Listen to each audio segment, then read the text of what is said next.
Lakini sasa tumesema, kwa sababu ametuma spokesman akasema kwamba the next date will be communicated. Itakuwa communicated. Na sisi tukasema hiyo date icommunicatiwe leo ama kesho, isipokuwa communicated.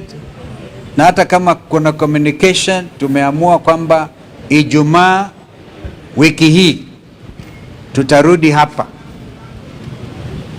Therefore, if he wants to communicate the date of the next meeting, it should be before Friday. Ikifanyika before Friday, tutakuja hapa. Kama ana communicate siku ingine, kwa sababu ya umuhimu wa jambo hili, mauaji ambayo yanazidi kutokea kutokana na excess use of police force, hatuwezi sisi tukavumilia kwa niaba ya wananchi wa Kenya ati mpaka mkuu wa polisi ataamua ni lini atakutana na viongozi ambao ni viongozi ambao wako wanaheshimika na Kenya nzima. Sisi tunazungumza kwa niaba ya Wakenya wote. Kwa hivyo hiyo ndio ambayo tumeamua, na tunarudi hapa Friday. Na tutakuja na Wakenya wenzetu, tutakuja na wao hapa siku hiyo, kwa sababu hii inaonekana this type of obstinacy, this type of impunity can only be dealt with kupitia action ya wananchi wenyewe. Asanteni, my friend.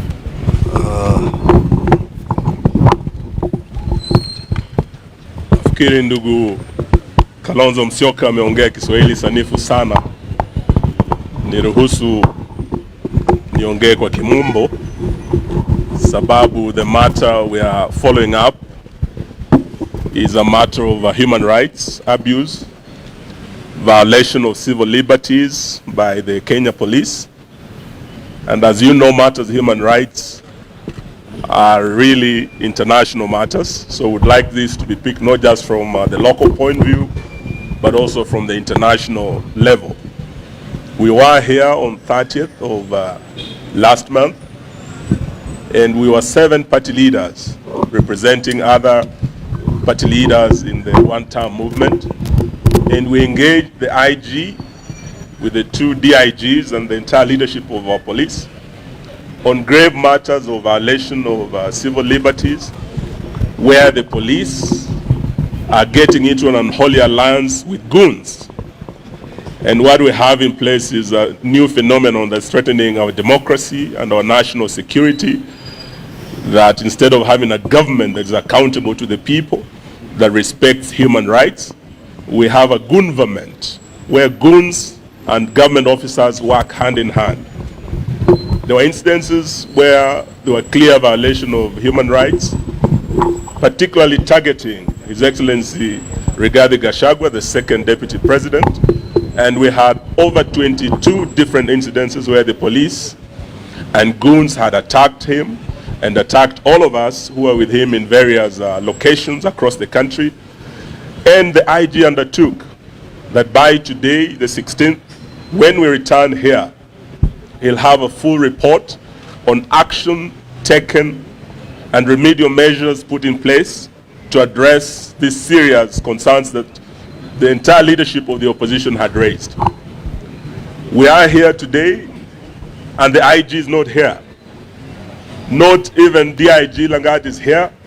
Not even DIG Masengeli is here. They have all taken off. We believe this is because of orders from above, where they have been told not to engage us. But this is an issue of accountability, so we are not going to relent. We have said we'll be back here again on Friday, and when we come, we expect none other than IG Kanja himself to be here to address the concerns we have raised. If he does not appear, we will still keep coming here every week until we hold accountable all those officers who have perpetuated these gross violations of human rights. Of greater concern is that since we are here, the police have continued doing what they say they would not do.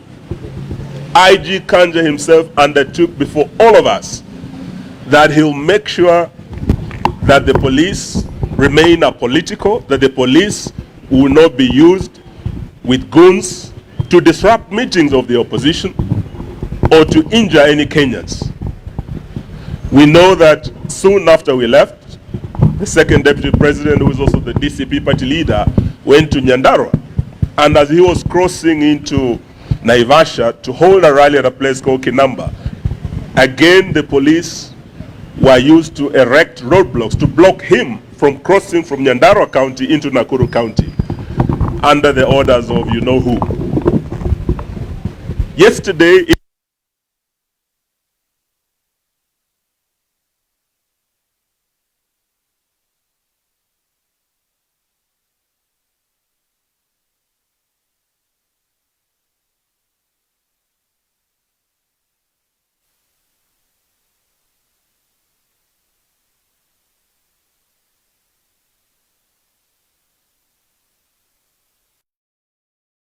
proud. As we speak today, we have information that 2 young people lost their lives. We have almost 50 people who sustained injury. And the police locked tear gas. So we are saying we will be back here because we've not seen any goodwill demonstrated or any commitment shown as part of the IG of police. And I want to invite His Excellency regarding to also say a few words, but we say we will not relent in holding this government to account. Thank you. Thank you very much. As you have been told, we are here to see the IG. He is the one who gave the appointment, and shortly before we arrived, he took off to avoid this meeting and appointed to delegate the junior officer to talk to us. We have declined. Of this matter, the attack on the places of worship is an act of terror. We cannot discuss with any other officer other than the IG himself, because he bears the greatest responsibility over security in our country. This meeting was scheduled by him. He did not even have the courtesy to tell us he will not be there, but he was instructed to take off shortly before we arrived. We have information from inside the police service that these investigations are complete. The 12 police officers who attacked us have been identified. They have been positively been located, that they are the ones who are in Witima. They have been located at the house of the local member of parliament where they took lunch after the attack. We also have information that the police actually want to prosecute these people, but William Ruto and Kipchumba Murkomen are insisting on a cover-up, that these people should not face the law. This is very sad, and as my colleagues have said, we'll be back on Friday, and these people must face the law, and Kenyans will demand that they face the law. This is just the beginning now of pressure from the Kenyan people, because if we allow this impunity ahead of the general elections next year, there could be anarchy in this country. I think we must bring order, and the IG and the people under him must be held to account by the people of Kenya. And the police themselves are complaining about harassment and being ordered to do wrong things. They are really complaining that they find it very unprofessional to be accompanying goons to attack Kenyans. They find it very unprofessional that they are being forced to attack civilians in meetings when they have not been provoked, as happened yesterday in Kengela. In Nakuru, the police are telling us they were not given instructions to put a roadblock to stop us from going to Nakuru by the IG or the two deputy IGs.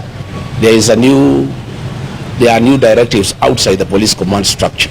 It is Murkomen who had called the Nakuru police outside the chain of command to attack, to erect a roadblock to stop us from going to Nakuru.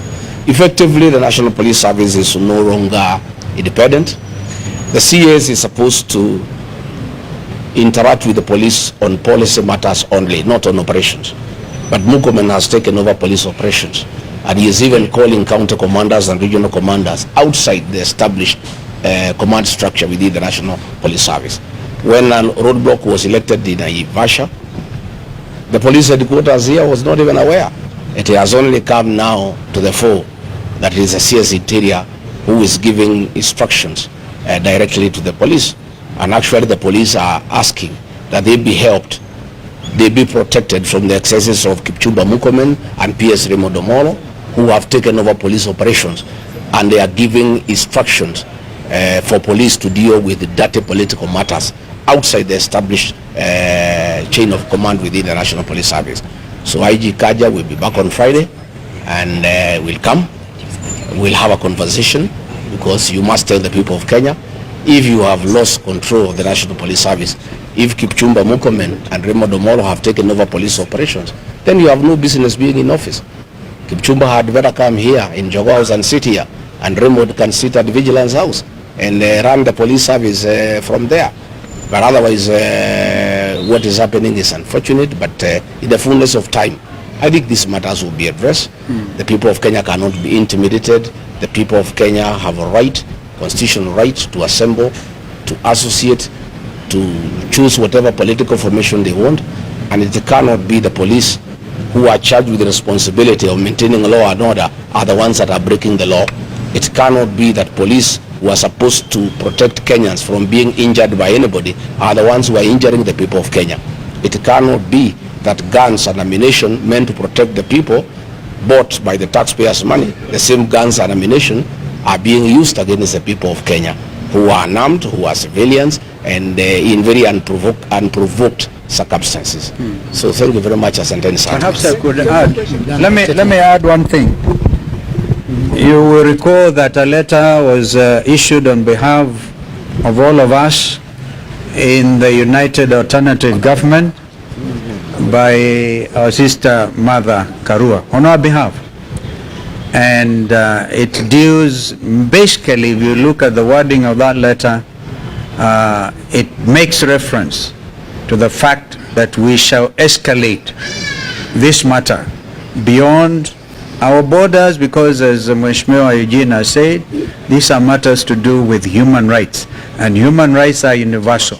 The International Criminal Court is still in place, and the persons bearing the highest responsibility are the people we addressed in that letter. So we are not joking. It's not a matter that William Ruto can sit pretty and pretend to brush or sweep under the table. It cannot go away. There's no way that the killings will continue in this country since the Gen Z revolution. That is the basic issue. We are combining all of that from 2023, 2024, and what is happening, including what happened yesterday in Kitengela. We are escalating it. Thank you. Just one question. Yeah, what question? My name is Satonale from Student TV. This is in regards to the United Opposition agenda, in regards to integrated news for picking the flag bearer. No. That one, allow us not to deal with that now. Tafadhali. This is a critical matter.